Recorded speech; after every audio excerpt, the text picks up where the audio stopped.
Checking.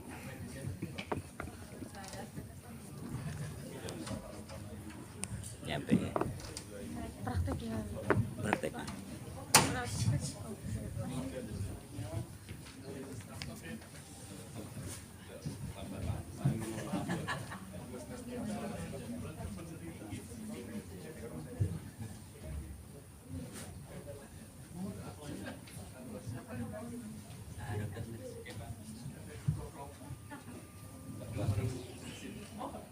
Yang menjelasin.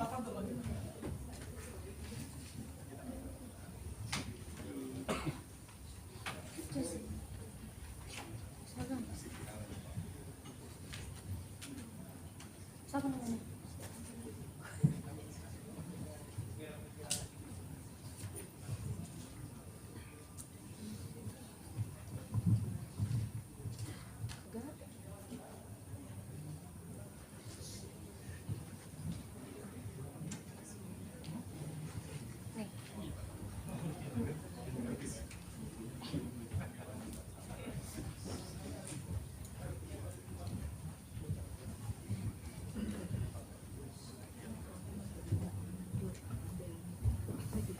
Oh iya. Langsung mulai. Oke, terima kasih atas waktunya. Assalamualaikum warahmatullahi wabarakatuh. Selamat siang. Di sini kami kelompok 3 mengenai cabang olahraga futsal. Tugasnya program rehabilitasi atlet futsal pasca dislokasi TMJ. Nah, di sini ada beberapa materi yang disampaikan. Langsung saja dari aspek medis. Siapa yang menjawab?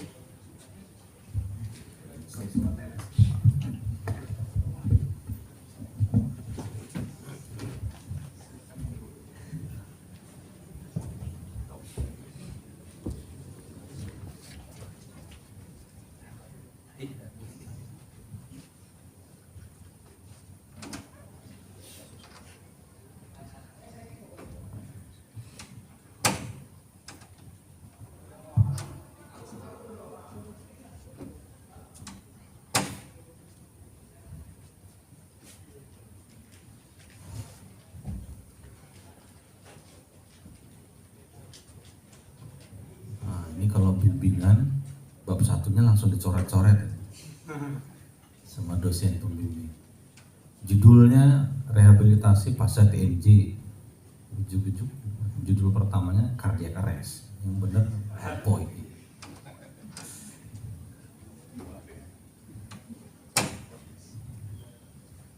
Malah yang dislokasi yang TMJ-nya malah di 1.2. Jadi tugasnya ilustrasi kasusnya, penjaga gawang dengan salah satu pemain pada pertandingan futsal terjadi benturan keras pada kepala mengakibatkan dislokasi sendi rahang TMJ timur mandibular joint yang diikuti dengan penurunan kesadaran dan hilangnya denyut nadi beberapa menit setelah benturan tersebut. Jadi dalam diskusi kami, pertama problemnya dislokasi timur mandibular joint-nya sendiri. Terus yang kedua, korban juga terdapat penurunan kesadaran dan hilangnya denyut nadi dalam beberapa menit. Di sini masih terdapat dua kemungkinan. Jadi satu kemungkinan ada benturan di kepala dan juga ada cardiac arrest. Yang kedua bisa juga karena refleks vasovagal sinkop. Jadi dalam pembahasan di sini pertama dari yang gawat dulu. Jadi cardiac arrest-nya dulu yang dibahas, baru setelah itu stabil baru dilakukan penanganan dari temporomandibular joint. Selanjutnya cardiac arrest, silakan dokter.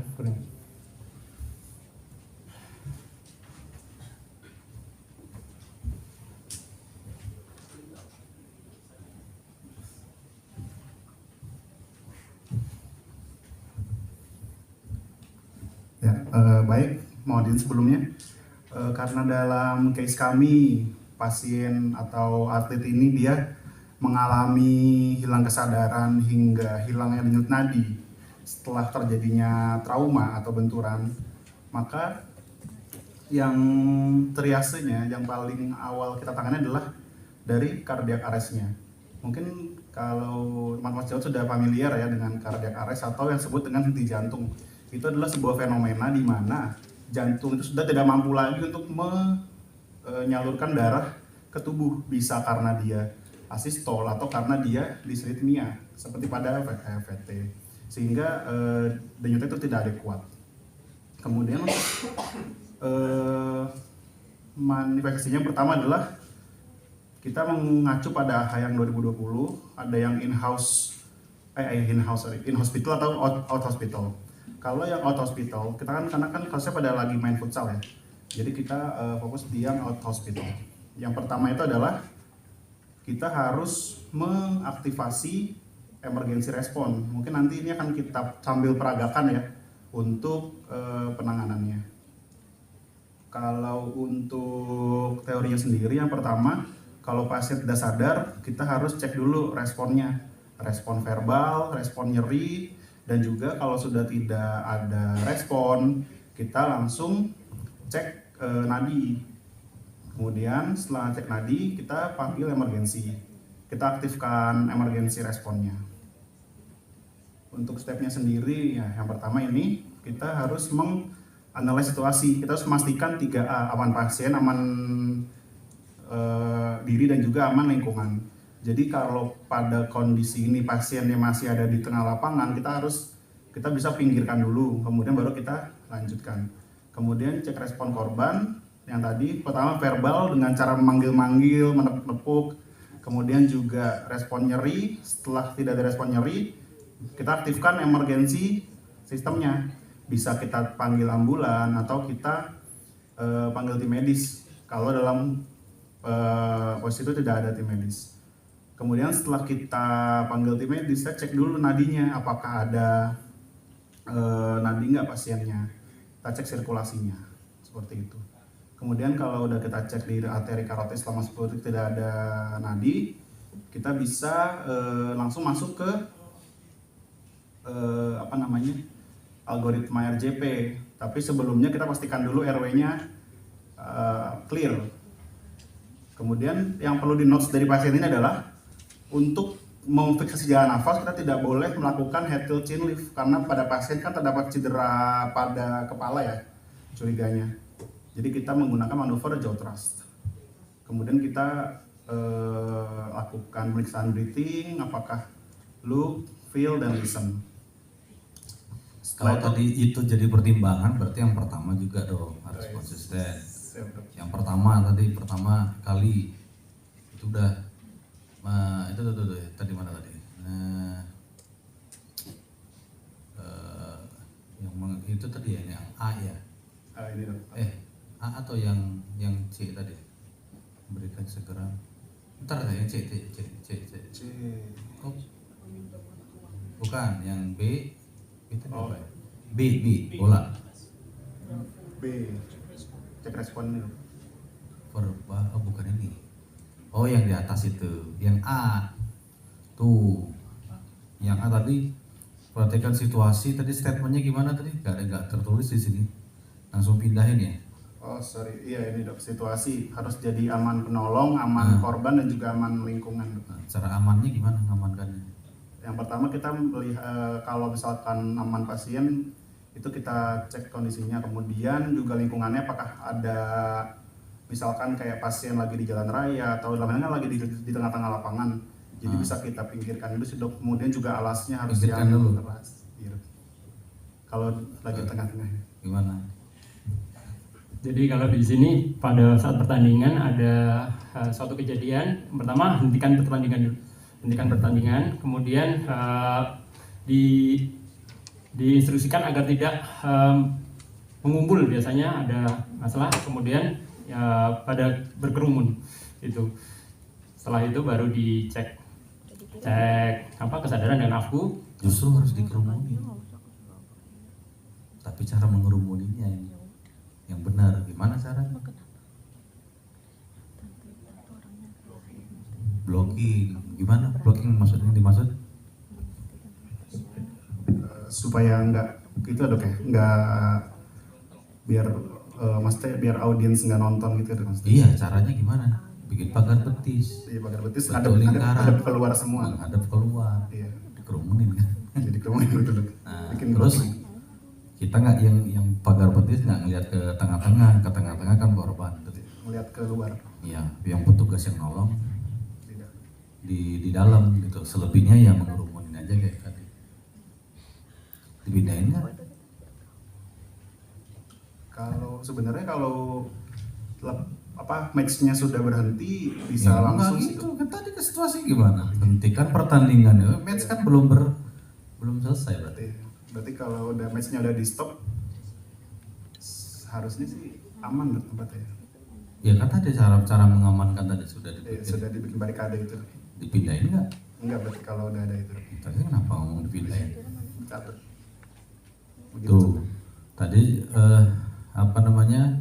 Tadi juga sudah dipertimbangkan nggak boleh head tilt, ya kan? Karena apa? Ini ada cedera Cedera kepala. cedera kepala. Ya, kalau ada cedera kepala kan berarti mengamankan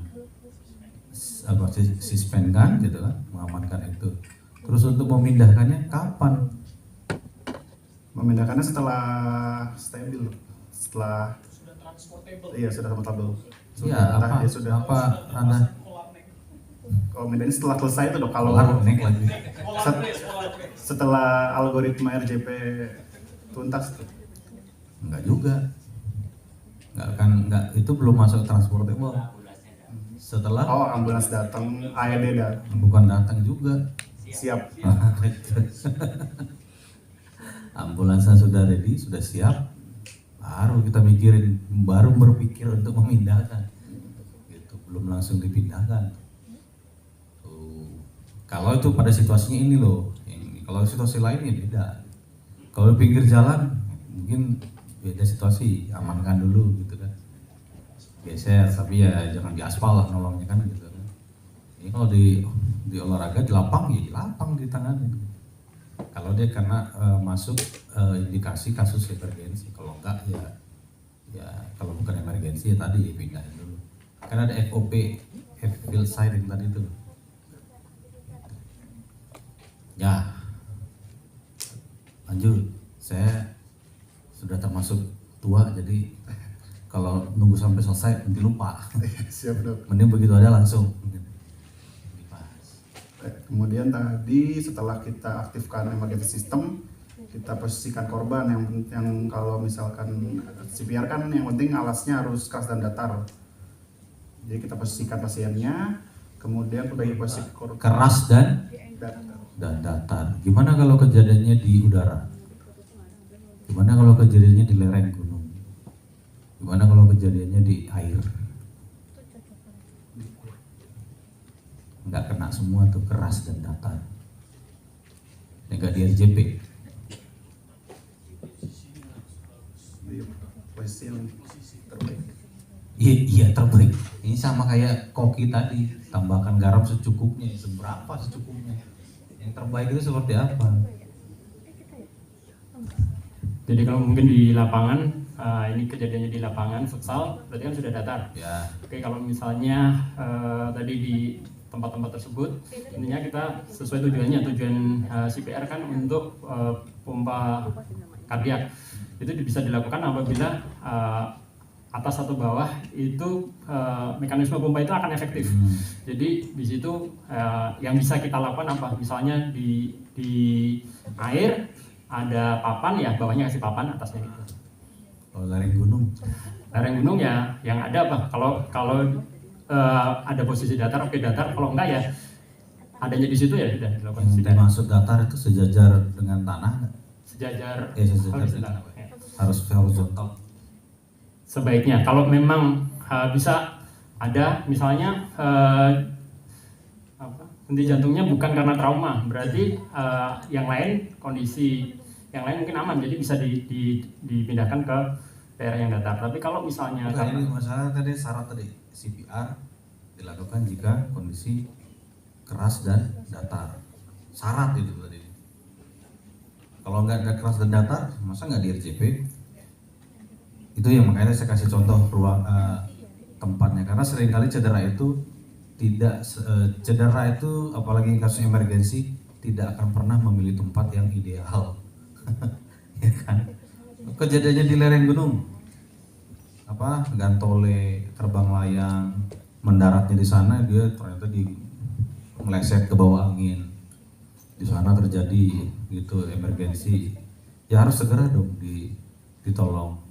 Tapi kan yang ikut kalau dengar begitu, wih bentar dulu, ini kondisinya nggak datar nih, masa nggak di CPR?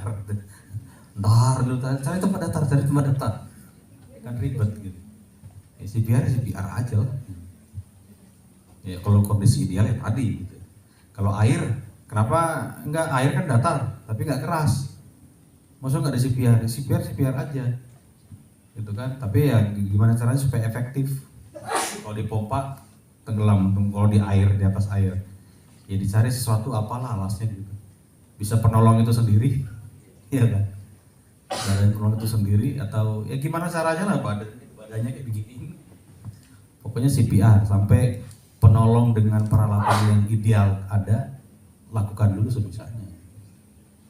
Kalau sampai ngasih di kasus emergensi mempertimbangkan kondisi ideal, enggak tepat ya menurut saya. Apalagi tadi ya?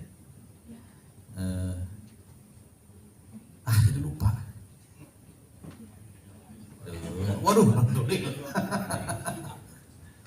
nah, nanti deh ambil jalan. Lanjut. Baik dok. Kemudian yang pertama kita pastikan dulu adanya nadi atau tidak pada pasien dengan cara mengecek di nadi karotis sekitar 1-2 cm dari trakea. Kita raba selama maksimal 10 detik. Jika nadi tidak teraba, kita langsung lakukan RJP. Lakukan RJP juga tadi yang di note, kita harus mematenkan jalan nafas dengan cara ini. Geotras. Kita cek dulu apakah di dalam rongga belut itu apakah ada benda asing. Kalau ada benda ini kita amankan juga. Kemudian di visitasi jalan nafas. Setelah itu kita lakukan pemeriksaan breathing, look, listen, and feel nafas pasien. Kemudian ada beberapa rekomendasi dari AHA untuk CPR yang high quality atau yang efektif. Yang pertama, tekan kuat minimum kurang lebih 5 cm. Kemudian kecepatannya harus sampai 120 kali per menit. Harus. Wah. Saran dok. Rekomendasi untuk mendapatkan high quality CPR. Nah, itu dia. Idealnya dok. Rekomendasi. Saran dari AHA dok. Udah dengar kata harus. Iya. Saran dok. Masa iya? Orang risetnya aja mau 90, mau lebih dari ada 140, orang nggak signifikan kok perbedaannya. Iya. Jadi kalau rekomendasi 100 sampai 120, ya rekomendasi gitu kan. Ya namanya rekomendasi kan boleh diikutin, boleh enggak. Iya, dok. Jadi kalau katanya harus, nah itu baru harus dikerjakan. Risetnya nggak signifikan ternyata, yang 140 dibandingkan 120 dengan angka result ya, keselamatannya istilahnya pulsnya kembali ROSC dok. ROSC return of Spontaneous. Nah, dengan kembalinya waktu ROSC dikorelasikan dengan frekuensinya, kompresinya nggak signifikan, sama aja gitu maksudnya. Jadi tidak ada perbedaan. Jadi kalau katanya 100 sampai 120 nggak mesti. Intinya resusitasi. Jadi tidak ada resusitasi yang salah. Yang salah itu tidak melakukan resusitasi. Oke, berikutnya kita harus disarankan untuk memastikan recoil sempurna karena agar pompanya itu efektif. Karena kalau kita cepat tapi recoil tidak kita tunggu selesai, nanti tidak efektif juga pepompaannya, tidak bisa mencapai seluruh tubuh pompanya. Kemudian kita harus menghindari ventilasi yang berlebihan. Kemudian jika ada penolong lain disarankan untuk bergantian untuk melakukan RJP-nya. Seperti itu. Untuk kompresi ventilasi jika ada 2 penolong dilakukan 30/2. Kemudian jika sudah nanti tim medis sudah datang atau sudah ada alat AED di area, kita bisa langsung memakaikan alat AED. Jadi sambil disiapkan AED-nya, sambil kita tetap meneruskan RJP-nya. Nanti setelah dipasang kita tetap langsung lanjutin RJP lagi. Nanti mungkin cara-cara AED akan dijelaskan lebih lanjut melalui demonstrasi.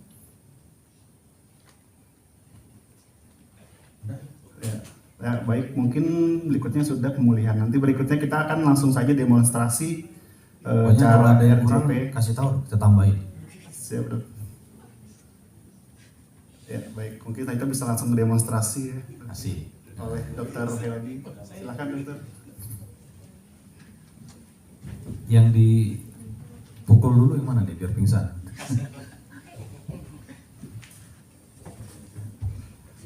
Ya, terima kasih atas kesempatannya. Jadi izin menjelaskan sedikit. Sebelumnya saya